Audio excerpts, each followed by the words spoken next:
पहला नाम है मेरे पास हसन रजा मीर।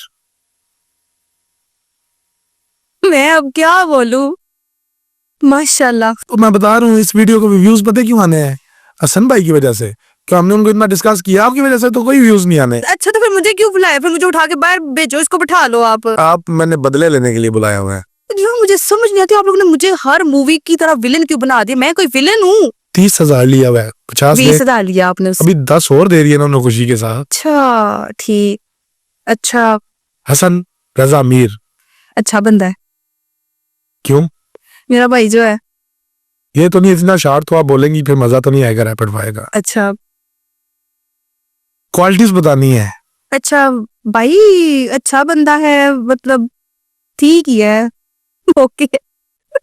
मैं भाई की अब क्या तारीफ करूं? सबसे अच्छी खूबी बताएं उसकी। सबसे अच्छी खूबी, पर मेरा ख्याल बहुत रखता है। एक दफा मेरा बीपी लो हो गया था, मैं बेहोश हो गई थी, मुझे ऐसे इसने उठाया था। तब मुझे लगा कि वाकई ये मेरे से प्यार करता है। ये इतना परेशान हो गया था, इसकी आंखों पे बस अथरू निकलने वाले थे। उधर मैं बेहोश थी और उधर से इसकी आंखों पे अथरू निकलने वाले थे, बट ये तब मुझे पता लगा कि यार वाकई सांस है इसमें। अच्छा, हमेशा डांटता ही नहीं रहता। हमको फिर भी कदर नहीं आई। चलो जी अब है ना कदर।